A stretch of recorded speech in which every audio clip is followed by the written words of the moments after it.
Fala galera, beleza? Estamos de volta aí hoje com mais um vídeo esperto aí para começar com o pé direito 2021. A gente vai falar um pouco aí sobre Clean Code ou convenção de código ou praticamente é toda essa questão que envolve a padronização do desenvolvimento, boas práticas para poder você criar variáveis, métodos, tudo isso com o único objetivo, a gente facilitar a interpretação de um código, né? Para quem for ler um código fica mais fácil identificar o que está fazendo o que, e para você também que está desenvolvendo para ficar melhor organizado o seu código. Com isso você ganha performance aí na hora de desenvolver. Então eu fiz um compilado aí dos princípios que mais são utilizados no mercado hoje. A gente está falando aí dos princípios de Solid, né, de orientação a objeto, a questão do Clean Code, que existe em livros e tutoriais e na internet também sobre esse assunto. A parte de convenção de código mesmo, o próprio site da Microsoft, ela tem um material bem extenso aí que fala sobre toda essa questão de nome de variáveis, método, quando você usa o que e quando você não usa o que. Tem também aqueles princípios da notação húngara, que é bastante utilizado em sistemas desktop, onde a gente tem muitas variáveis globais e eles usam a notação húngara para poder saber o que é texto, o que é número. Aquela questão também da variável, se ela é minúscula ou maiúscula, que entra aí o Pascal Case, o Camel Case também. Então, se vocês vão perceber que realmente é um compiladão, lógico que a gente não consegue abordar tudo aí num vídeo curto como esse, mas o que eu fiz? Eu fiz uma classezinha ali cheia de erros de código e tudo mais, a gente vai dar um tapa nela, como se diz, né? E deixar ela mais agradável aí para quem for da manutenção ou até para a gente mesmo desenvolver. Bom, então vou dar uma passada rápida com vocês aqui em algum material que eu colhi na internet, de alguns blogs, do próprio do Eduardo Pires, do site do Medium. E aqui ele fala um pouco sobre essa questão do Solid, né, são as letrinhas, né, que cada uma representa como se diz, uma estrutura, né, na parte de orientação a objeto. Então o S ele fala sobre princípio da responsabilidade, uma classe deve ter um ou somente um motivo para mudar. O O, princípio aberto e fechados, princípio da substituição de Liskov, princípio da segregação de interface, princípio da inversão de dependência. Bom, então a ideia realmente, como eu falei, não é aprofundar nessas questões, é bom o pessoal conhecer os princípios do Solid, tem bastante material no YouTube mesmo, que fala no detalhe. A ideia mesmo que é só eu dar um spoiler aí para vocês buscar essa informação. A parte de Clean Code também tem bastante material na internet, em diversas linguagens, então ele aborda também lá a filosofia de desenvolvimento, cujo principal objetivo é aplicar técnicas simples que visam facilitar a escrita e a leitura de um código, tornando fácil, né, compressão e revelando a sua real intenção. Então, às vezes você abre um código e você não sabe o que o método está fazendo, você não sabe de onde está vindo a variável. Então, ele também explica aqui como a gente trabalha dessa maneira. Igual eu citei também o site da Microsoft, né, ele fala sobre a conversão de código em C#.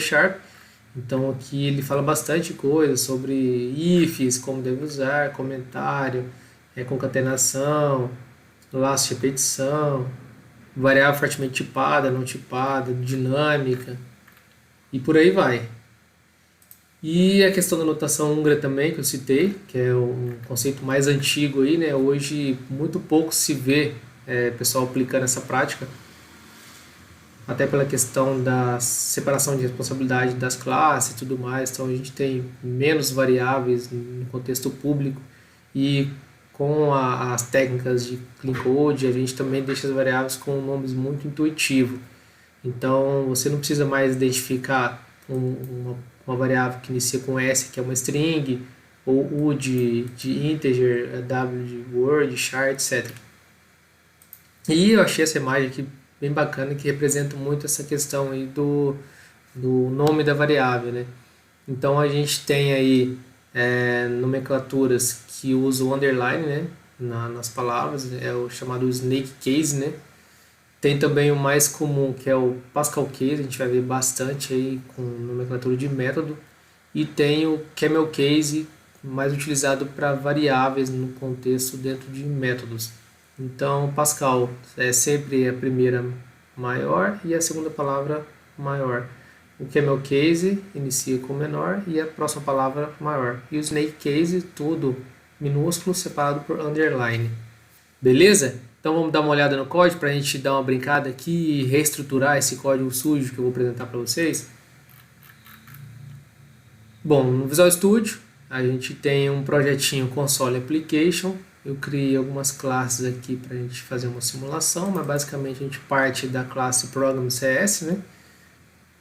Dentro do meu método main, eu já tenho algumas coisinhas aqui, variável nome, com notação húngara, tem um laço de repetição aqui, a gente tem também uma variável string que ela aceita um valor booleano, cada variável com valor também, que a gente interage entre os ifs, e a parte de orientação objeto, que a gente tem uma camada com forte acoplamento, então a gente vai tentar quebrar um pouco aí. Deixei uns comentários aqui para a gente facilitar o entendimento durante o desenvolvimento.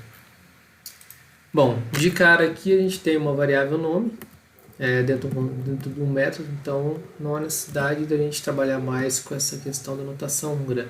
Lembrando que o próprio Visual Studio, se não me engano, a partir do 19, ele já sugere diversas melhorias a nível de código, assim como o ReSharp, que é uma biblioteca paga, né, de terceiro. Então você já consegue, por exemplo, através do ícone, já ajustar, que ele já sugere, você renomeie o str para nome.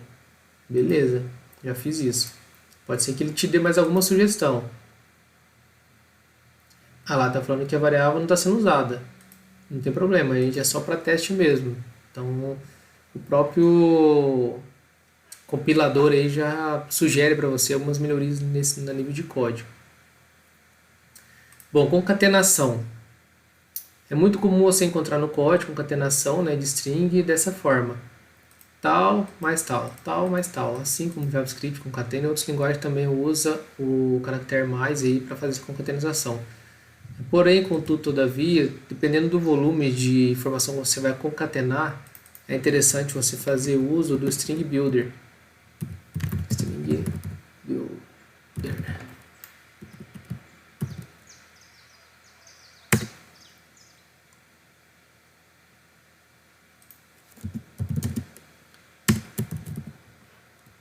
Por que o String Builder? Além da leitura do código ficar melhor, porque você vai ver que vai ficar mais intuitivo a concatenação, tem um aspecto de memória também. Então, assim, você concatenando com mais, ele consome mais recursos de memória na máquina.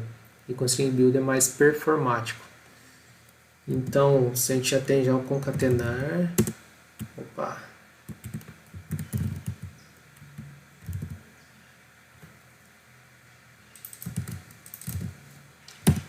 Ponto append.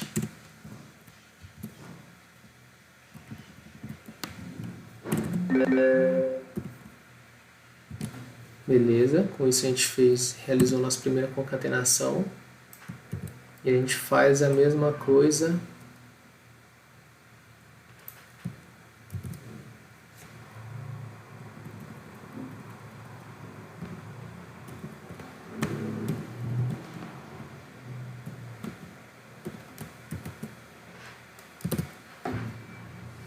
Bom, aí a gente já fez a nossa segunda brincadeirinha aí, que é fazer o uso do String Builder. Então eu declarei o String Builder, fiz o append do primeiro, para cada iteração ele vai concatenar mais a informação do i. Então vai ficar número 1, 2, 3, 4, 5, 6, 7, 8, 9, 10, uma string com esse nome. Próximo ajuste.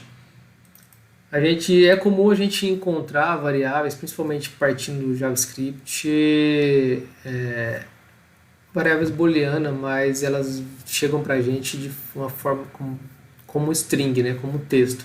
A gente pode até fazer a comparação através de texto mesmo, mas a gente precisa tomar alguns cuidados, por exemplo, com a questão da letra maiúscula ou minúscula. Se você tem um true maiúsculo, ele vai ser diferente de um true minúsculo. Então só precisa tomar esse cuidado. Se for seguir nessa linha de raciocínio, você precisa, por exemplo, fazer um to lower ou um to upper, né, nas duas. Dessa forma você minimiza aí algum eventual problema. O ideal seria a gente fazer uma abordagem dessa forma. a gente tem uma funcionalidade chamada try, bool.tryParse, onde a gente vai passar a string que a gente quer converter, certo? E a gente vai colocar uma saída para ela.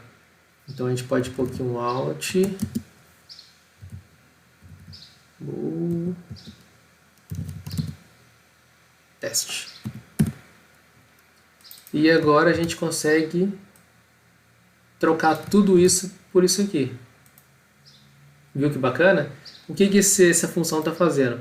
Eu tenho essa informação que é do tipo string, ok? Eu tento forçar o parse dela para booleano. Se o parse funcionar, ele atribui o valor que tiver aqui, ou false ou true, né? Se ele não conseguir fazer o parse, ele assume o valor como false. Ele evita que sua aplicação aí pare por algum motivo, alguma exceção não tratada. E por padrão ele é false, então ele não vai interferir no seu código. Bom, é aí que eu coloquei um console write só para poder fazer um if aqui simbólico. Um outro ajuste bacana aqui. A gente pode notar que o pessoal também usa bastante variáveis para representar indicadores no código, seja status, seja identificação de plano. São informações de domínio, né? Informações curtas, enumeradas, que representam alguma regra de negócio no código. Geralmente, esse tipo de estrutura a gente costuma armazenar em enum. Então, a gente vai criar um enum aqui. Posso até aproveitar esses nomes para facilitar minha digitação, né? Crio um public enum. Vai chamar status. Ok. 1, 2, 3.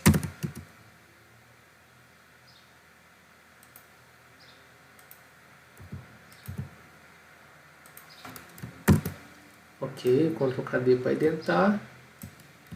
Aqui a gente costuma usar o Pascal Case, né?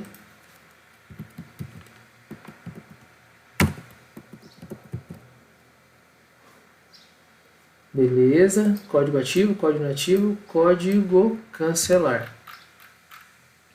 E a gente mata essa estrutura aqui.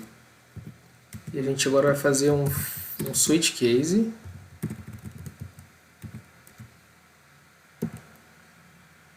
A gente vai pôr ali o status.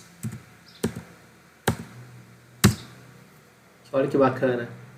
Você digita o enum, dá um enter, ele já traz para você a estrutura com base no enum.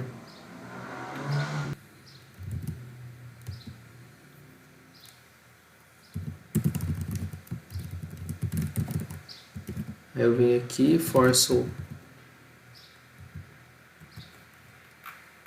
Lembrando que o status também precisa ser Pascal Case.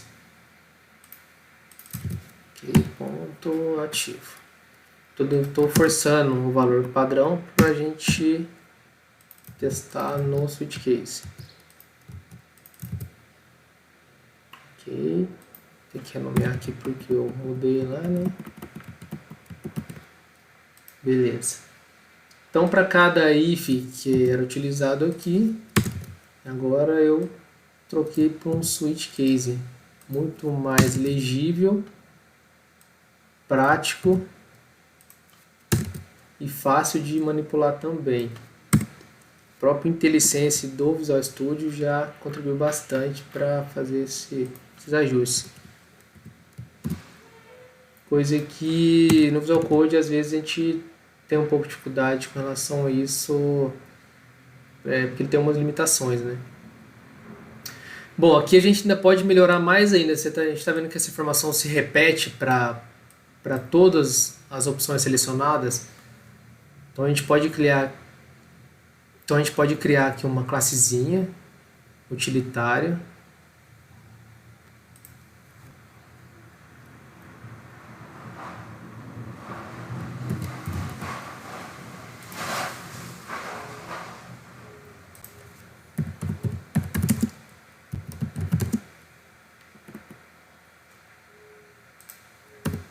Ok. A gente vai criar um método aqui agora tipo void static void escrever, e ela recebe um texto. E aí eu pego a informação que eu estou passando aqui,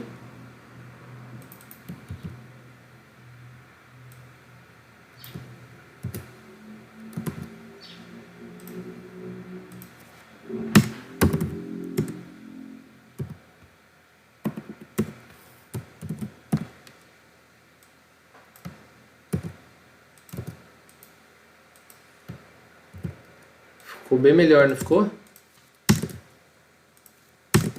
Lembrando que é importante no seu projeto ter classe utilitária para ter funções comuns para toda a parte do sistema, seja cálculo, seja replace, remover máscara de campo.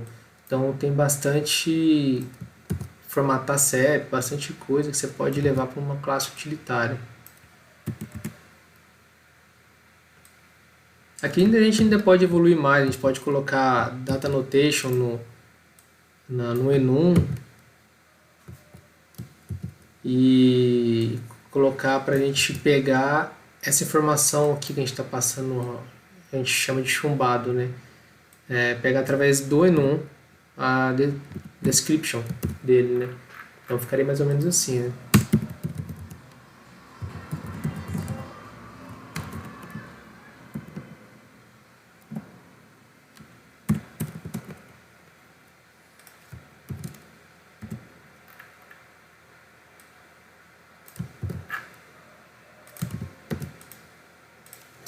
Com isso a gente tem a descrição desse enum, então a gente conseguiria pegar também essa informação aqui. Bom, aí o código não vou colocar ali porque é um código mais chatinho de se interpretar, então a ideia aqui é um nível mais básico mesmo para não confundir vocês, mas lembre-se que tem essa opção também, vocês podem colocar no Google aí, get description, né? From enum, vai aparecer diversos métodos aí para poder você recuperar essa informação. Bom, com isso a gente fecha essa questão do switch case. E o próximo e último passo aqui é essa questão do método. Então a ideia aqui é mais mostrar uma injeção de dependência manualmente, sem uso de nenhuma biblioteca. Então eu tenho uma instância aqui fortemente acoplada, onde eu crio aqui uma instância da minha camada PF, e lá eu tenho um método gravar, eu estou passando no meu objeto cliente, que é para poder gravar, teoricamente, no cliente na base de dados, né? E o que a gente vai fazer para melhorar esse código? Então eu vou comentar esse bloco aqui de cima, né? Que é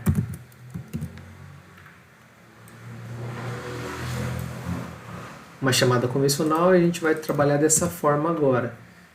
O que mudou? Ao invés de eu instanciar direto a camada que eu preciso fazer a minha gravação, deixa eu só mudar aqui.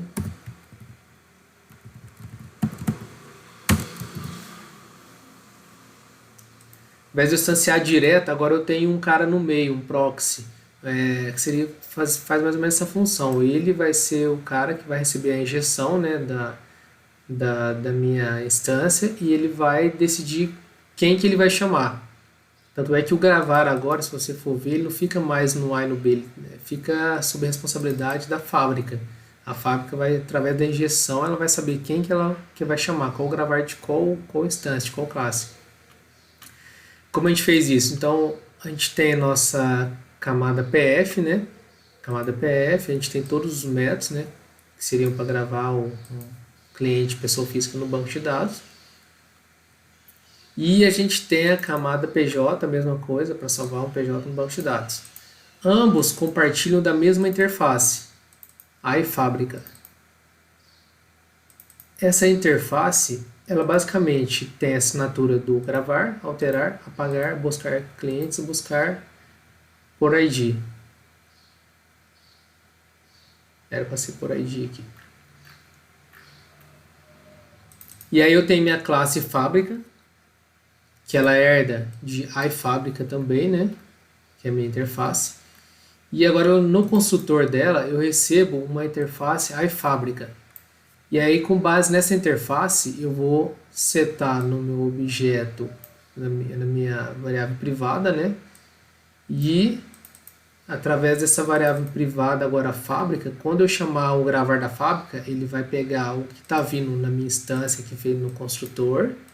A gente vai ver lá que a gente vai passar pessoa física ou pessoa jurídica no construtor. E ele vai acionar o gravar com base no que foi passado no construtor. Então eu chamo o gravar da fábrica. Chamo o alterar da fábrica, eu chamo o alterar do cara da classe correspondente. E assim sucessivamente. Então, resumindo, o meu objeto João continua o mesmo. Eu tenho a instância da minha camada física e da minha camada PJ. Ao invés de eu chamar ele direto, eu criei aqui uma variável do tipo iFábrica, que é uma variável que representa a minha interface da fábrica. Aí eu faço um if aqui, se o meu João for pessoa física, eu passo para a minha fábrica a letra A, que a letra A é PF. Vou até renomear aqui para ficar mais fácil de entender. Ok, PF. E se for PJ, rename, né?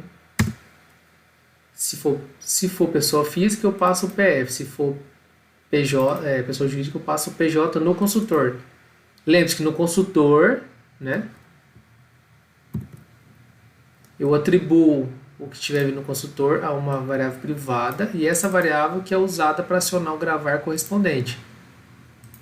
Então, nesse exemplo, a gente até está aplicando um pattern aí, que depois eu vou explicar num outro vídeo, mas a ideia é mostrar o uso da injeção de dependência. Então, a gente está injetando aí, né, uma instância de uma classe que ela vai se resolver para chamar o gravar correspondente. E aqui eu aciono o gravar, que ele já vai saber quem que ele vai, digamos, cuspir na tela, né?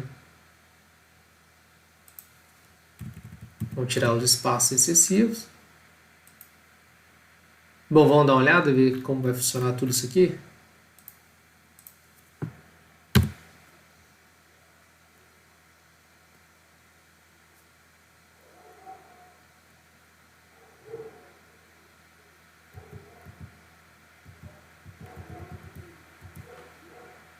Deixar o console de cá para a gente ir acompanhando. Nesse caso não tem nenhuma ação de console. Vai passar 10 iterações aqui no concatenar. Beleza, a gente vai usar essa informação do immediate para a gente ver. É um recurso bem legal também em tempo de execução. Igual eu havia dito, ó, número 1, 2, 3, 4, 5, 6, 7, 8, 9. Ok? Como está menor que 10, ele não vai exibir o 10. O nosso try, agora ele está true, então ele passou pelo parse aqui e assumiu o valor true, então ele é uma variável booleana. Ok, exibiu aqui na nossa tela o olá true, né? O switch case eu tenho selecionado o código ativo, ele vai entrar no ativo e ele tem que ter escrito na tela também, ó, escolhido, ativo e a data de hoje. Em nosso teste aqui de orientação objeto, tem nosso objeto João, e esse objeto João é uma pessoa física. Ele vai entrar na minha fábrica passando a minha camada pessoa física e vai acionar o gravar. E gravando pessoa física. Perfeito, funcionou, tudo bonitinho. Eu vou mostrar para vocês como ficou a nossa classe de cliente. Tem muitas formas de você criar entidades, DTOs, models, view models, classe de domínio. Então você tem muitos nomes para coisas que são bem comuns entre elas, né? Geralmente a gente tem, a gente vê em sistemas, né, entidades ou DTOs, onde a gente possui construtores para facilitar o preenchimento do objeto, né? Então às vezes a gente até tem algumas regrinhas aqui, concatena, a gente tem DDD e telefone separado, aí aqui é uma informação só, então atribui só em uma propriedade. Ou a gente tem só mesmo as propriedades aqui, não tem construtor, Tem abordagens de DDD que na própria entidade a gente tem também ações, né? Então a gente tem métodos aqui, validate, validar mesmo regras pertinentes ao domínio. Se for, por exemplo, um cliente que tem um endereço, aí precisa ver se o endereço está válido, se preencheu o número. Se for um pedido, precisa ver se o pedido tem possui itens. Então, tem bastante abordagem com relação a esse cenário. Aqui a gente pode renomear para ficar também padronizado no sistema. Geralmente a gente costuma criar pastinhas, né, para separar o código. Então a gente tem, por exemplo, o pessoal coloca back-end e separa aqui as classes. As classes também renomeadas de acordo com o contexto ou com tabela de banco, né? Então, por exemplo, pessoa física, application ou business ou sei lá, qualquer outra coisa, de acordo com a arquitetura que você está fazendo. Pessoa jurídica. Application. Também costuma criar um projeto ou também uma pastinha para receber nossa model ou o nosso DTO. Então a gente joga para cá também.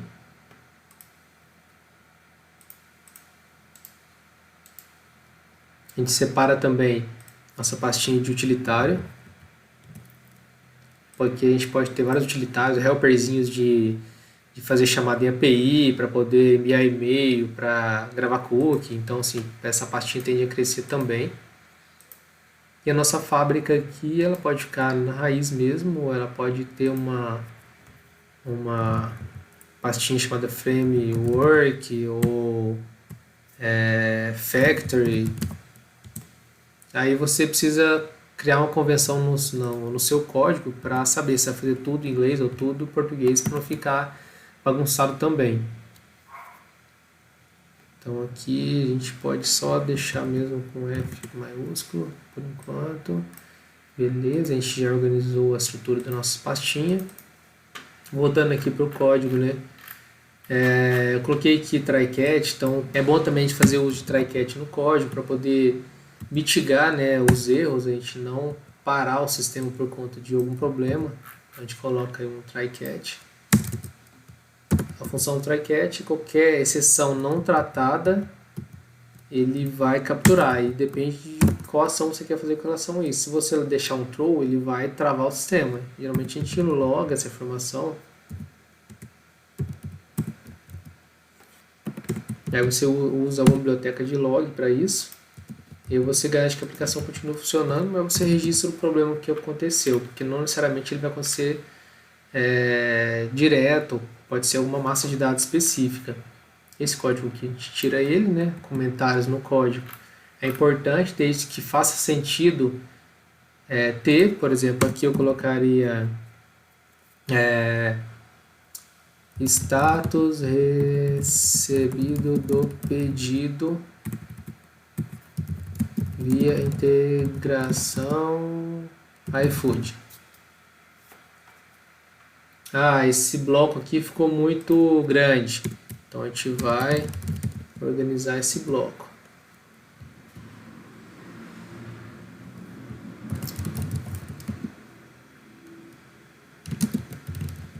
A gente coloca aí algum descritivo na region, né, para a gente saber do que se trata. Consigo separar essa informação.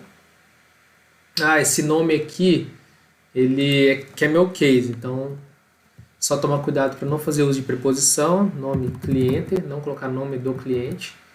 A gente quer uma variável no contexto global, então eu jogo para fora, né? Eu posso colocar ela como private, se for ser usado só dentro dessa classe. Variável global iniciam-se de underline. Então, se você estiver dentro do código e ver o underline, você sabe que ela está a nível global.